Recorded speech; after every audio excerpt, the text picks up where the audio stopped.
Assalamualaikum warahmatullahi wabarakatuh. Alhamdulillah wa bihi nasta'in. Wassalatu wassalamu ala Rasulillah wa ala alihi wa sahbihi ajma'in, amma ba'. Apa khabar semua? Dah makan belum? Belum. Tak apa. Kita buat santapan rohani dulu ya. Sebelum santapan jasmani, sebab santapan rohani sangat penting juga ya. Dan santapan jasmani juga kita tidak nafikan kepentingannya. Dua-dua kena ada. Jadi kalau tak balance, kita akan lihat manusia tu hidupnya tak balance juga. Ya? Dia lebih kepada fizikal. Tapi kalau rohani dia kuat, insya-Allah dia boleh balance dengan akhirat, dengan dunia, dengan ibadah, dengan hiburan dan sebagainya. Pada hari ini kita nak berkongsi tentang tajuknya ialah jangan sombong. Sebab di luar sana barangkali ada manusia-manusia yang cuba nak jadi orang sombong. Sebenarnya Allah Ta'ala ni dia telah memberikan setiap manusia sekeping hati. Sekeping hati, wow, ayat sekeping hati kan. Setiap bayi yang dilahirkan, Allah Ta'ala jadikan semuanya ada hati. Ya. Dan hati setiap bayi itu bersih. Sebab tu Nabi sebut, kullu mauludin yuladu alal fitrah. Setiap anak yang dilahirkan, bayi tersebut, semuanya dilahirkan dalam kena fitrah. Apa maksud fitrah? Fitrah tersebut maksudnya lah hatinya bersih, hatinya suci, tidak ada niat jahat, tak ada niat nak jadi perompak, tidak ada niat nak nak pecah rumah orang, tak ada dia ada dendam pada orang, tak ada dengki pada orang. Bersih sungguh hati bayi ni. Dan dia tak tindak marah ya. Dia senyum, kita agah, dia gelak, kita acah, dia gelak ya. Itulah hati bayi. Tetapi lama kelamaan bayi itu akan mengalami proses pembesaran. So, dia dah nampak perangai bapa dia nampak perangai mak dia nampak perangai bibik dia nampak perangai jiran-jiran dia, kawan-kawan dia. Kemudian lagi dia keluar dari kepompong rumah tadi, dia pergi ke sekolah, dia akan jumpa barangkali di taska ke, tabika ke, ya. Dia jumpa kawan-kawan yang macam-macam, keluarlah perkataan-perkataan yang buruk ke dan sebagainya, dia cuba mengikut dah. Pergi sekolah rendah, lagi ramai kawan-kawan. Jadi dia akan terpengaruh dengan sekelilingnya watak-watak. Kalau watak-watak tu baik, maka terkesan pada bayi tadi yang besar tadi itu menjadi orang yang baik. Tapi kalau watak-watak sekelilingnya watak yang jahat, watak yang buruk, maka dia akan mempengaruhi jiwa dan sekeping hati yang asalnya baik menjadi buruk juga. Dan kalau kita lihat ya, dalam kehidupan manusia ni, bukan sekadar ada penyakit-penyakit, kuman-kuman, virus-virus yang kita kesan melalui teleskop ke apa? Mikroskop. Tengok kan. Oh, ini kuman, ini bakteria, ini COVID-19 contoh kan. Tetapi dalam hati manusia bernama sekeping hati tadi ada juga penyakit-penyakit. Penyakit ni penyakit yang payah nak dikesan sebab tak dapat dibuktikan secara saintifik. Tidak boleh masuk makmal, masuk lab nak buktikan ini penyakit apa ni. Tapi tengok perangai dah tahu dah. Penyakitnya ada yang penyakit dengki kepada orang. Itu penyakit tu, penyakit hati. Dengki kepada orang. Tak boleh tengok orang lebih dari dia, mulalah marah. Mulalah dengki, macam mana aku nak jatuhkan dia. Kena main sihir santau ni, baru jatuh. Maka dia pun santau orang. Sebab ada penyakit dengki dalam hatinya. Kemudian kadang-kadang ada penyakit dendam. Bukan kata orang tu marah, 7 keturunan orang tu pun dia marah juga. Apa pasal? Padahal dia bergaul dengan kawan tu je kan. Sampai anak kawan tu, cucu, cicit, 7 keturunan pun kena juga. Itu namanya dendam. Penyakit hati manusia yang sangat luar biasa, yang membinasakan. Lagi ada penyakit riak. Oh, kalau ibadah nak tunjuk kepada orang, nama apa? Pizza tahu tak, malam tadi aku tahajud 3 jam. Baca Quran 3 juzuk. Tahu tak? Kau ada? Masalah riak ni, masalah riak. Allahu Akbar. Kita diam je lah. Kita kalau ada orang macam tu, diam je lah ya. Ada, saya pernah jumpa kadang dia masuk masjid, punya luas masjid tu, dia duduk berzikir tepi pintu, kat pintu. Subhanallah, subhanallah, subhanallah. Apa nak tunjuk tak tahulah. Itu penyakit riak. Dia ada penyakit. Ini ada orang penyakit. Ada lagi penyakit nama bakhil. Bakhil bin kedekut bin tai hidung masin namanya. Sebab itu P. Ramlee punyalah bijak manusia ni, dia buat satu filem namanya Haji Bakhil. Sebab apa haji? Sebab orang tu dah pergi haji. Maknanya dia punya rukun Islam yang 5 dah komplit dah. Dah kemuncak pergi haji. Dan biasa orang pergi haji ni orang tua-tua kan. Dah tua dah tuan-tuan. Ya? Orang kata kubur kata mari, rumah kata pergi, tak sedar diri lagi. masih lagi dengan kekayaannya, tak mau bayar zakat, tak mau sedekah, maka orang ni bakhil. Nabi kata apa? Haji bakhil. Ada orang ujub. Ujub tu ialah bangga diri, syok sendiri ujub ni. Oh, kalau tak ada aku tak jadi meeting ni, ya. Asyik dia je, ya. Orang lain tak nampak, ya. Dan satu lagi yang kita nak bincang adalah sombong. Sombong ni sebenarnya, tuan-tuan dan puan-puan, adalah penyakit hati yang tertua di dunia. Sejak adanya Adam, sudah ada penyakit sombong.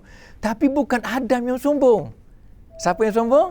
Ada satu lagi, namanya makhluk Allah Ta'ala yang sombong ialah Iblis alaihi laknatullah.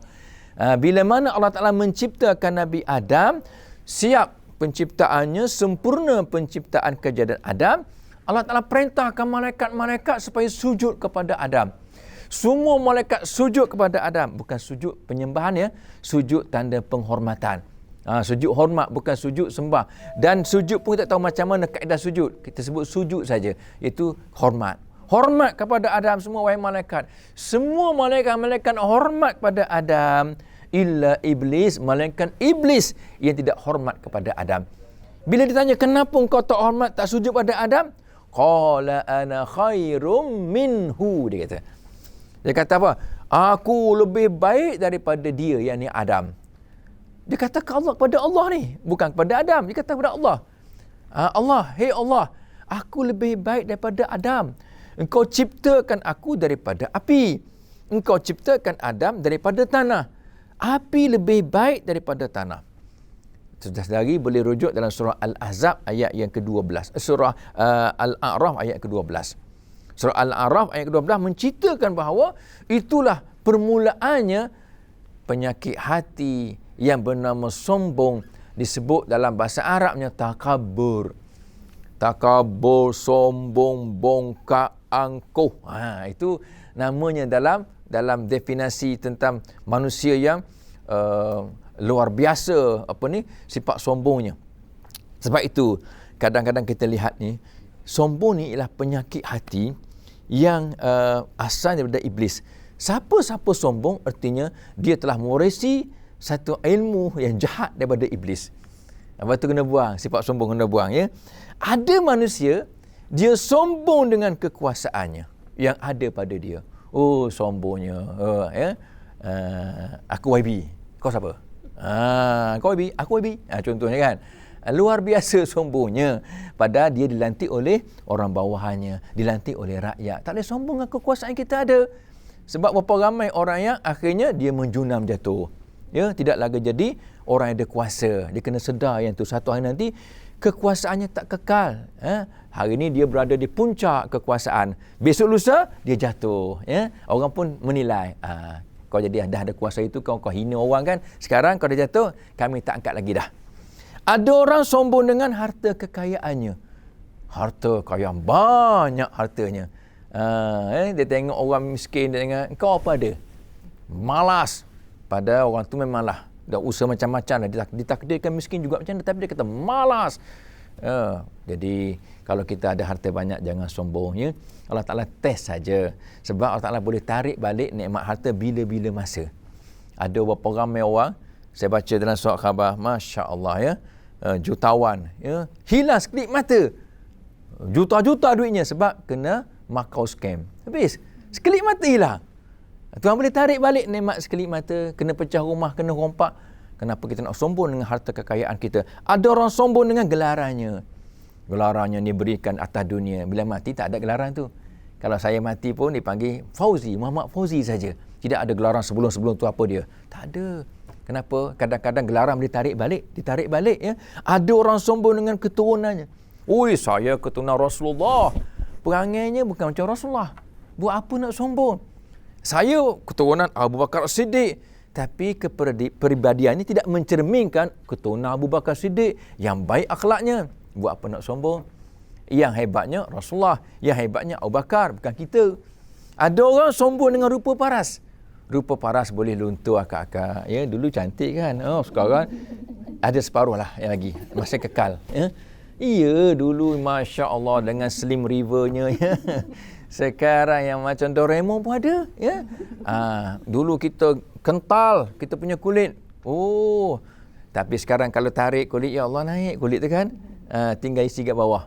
Sebab dah berkedut, ya, kita makin tua, kita makin tak cantik dah. So kenapa nak bangga dengan rupa paras yang ada? Dan badan kita pun boleh hancur, boleh sakit. Ada orang kena kencing manis, kena potong kaki, tak ada kaki dan sebagainya. Kenapa nak sombong dengan rupa paras kita? Ada orang sombong dengan ilmunya. Subhanallah, saya ada PhD, doktor. Tapi subhanallah, amalnya tak ada, ilmu tak diamalkan, tak ke mana, ya. Maka sombongnya ialah sombong dimurkai oleh Allah SWT. Sebab ilmu manusia tu boleh tarik balik. Ada orang hilang ingatan, tak ada ilmu dah. Ada orang sombong dengan ibadahnya. Dia jajang ibadahnya. Dia keluar daripada masjid. Daripada subuh tadi, sebelum subuh qiyamul lail, kemudian sembahyang subuh, kemudian dia berzikir sampai naik matahari, kemudian solat duha 4 rakaat. Dia keluar masjid, dia tengok orang, itu semua ahli neraka belaka tu, ya. Aku seorang ahli syurga. Sombong dengan ibadah, padahal kita tak tahu ibadah kita diterima ataupun tidak oleh Allah. Kenapa nak sombong? Dengan sebab itu, kalau kita lihat, ya, sombong ni sebenarnya, dosa sombong, dosa yang sangat dimurkai oleh Allah Subhanahu Wa Taala. Allah murka, sangat-sangat murka.